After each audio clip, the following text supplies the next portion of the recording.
Georgia Network News. Good evening. I'm Pete Conenkamp. Was this your weekend to enjoy the Gulf Coast beaches? Well, might as well put it off. The National Hurricane Center posted tropical storm warnings from Gulfport, Mississippi to Cedar Key, Florida because of tropical storm Alberto. Alberto is not a major storm. Its peak winds are 45 miles an hour, but forecasters say it's strong enough to dump heavy rain all along the Gulf Coast and to ruin the holiday weekend for some. Jim Chufka, forecaster with the National Weather Service office in Tallahassee, says the effects of the storm will be felt in southwest Georgia. Of course, the wind won't quite be as strong up in southwest Georgia as down here in the Florida Panhandle, but it still will be breezy beginning later tonight and especially tomorrow. And once the storm makes landfall in Alabama or Florida, it'll move rapidly inland, bringing heavy rain to the southeast. Southern Christian Leadership Conference will offer Whitney Houston concert tickets Tuesday to anyone who turns in a working gun at the organization's Atlanta gun buyback program. That story from Mindy Larkham. Show up at the Omni Courtyard between 5 and 7 p.m. on July 5th with a workable handgun or assault rifle, and you can trade your weapon for 2 tickets to the Whitney Houston show. Southern Christian Leadership Conference President Dr. Joe Lowry promises these are good seats, worth about $80 for the pair, and he says there are plenty to go around. We don't know how many, but we'll have them. As long as they bring the guns, we'll have the tickets. Lowry says the buyback comes too late for a DeKalb County boy. If we just had that gun that killed a little 10-year-old boy in DeKalb by the 8-year-old youngster who found the gun, if we'd had that gun, that lad would still be alive, and the other young boy would not be in serious trouble and trauma for the rest of his life.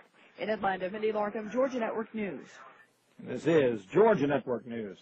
He put $20 million in a big bank account, but it didn't draw interest and Georgia lost out. It was our money that he wasted, can't you see? Tim Riles for commissioner? Not again, not this century. Incompetent, you know it. Tim Riles. He had one employee dare to say that he was wrong. Riles put him in an office without a telephone. Shut up, son, I'm the commissioner, and I'll tell you what to say. Tim Riles for commissioner? Not in Georgia, not today. We deserve better.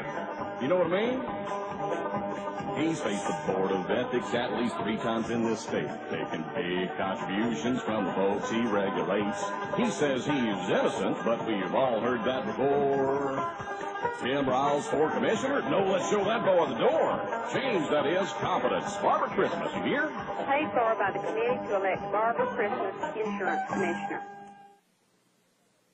A little something for just about everyone in the new state budget this year. Families with children and retirees will be getting $100 million in tax cuts. The $10 billion spending plan also expands pre-kindergarten and scholarship programs to fund prison construction, and it gives teachers a 5% pay raise. $190 million left over from last year's budget will go into an education reserve account.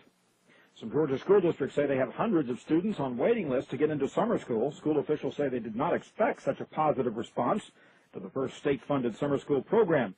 Every district must offer summer classes. Many of the students participating got low grades and test scores this year, and it's hoped that by enrolling, they'll be able to improve their grades. Police in West Georgia's Douglas County hope they can identify a woman found dead in the woods last September with the help of an expert who's reconstructing her skull. Betty Gatliff of Norman, Oklahoma, has done skeletal reconstruction for 28 years. All other efforts to identify the woman have failed. For the last time, reporting Georgia Network News, I'm Pete Conenkamp on the Georgia Network.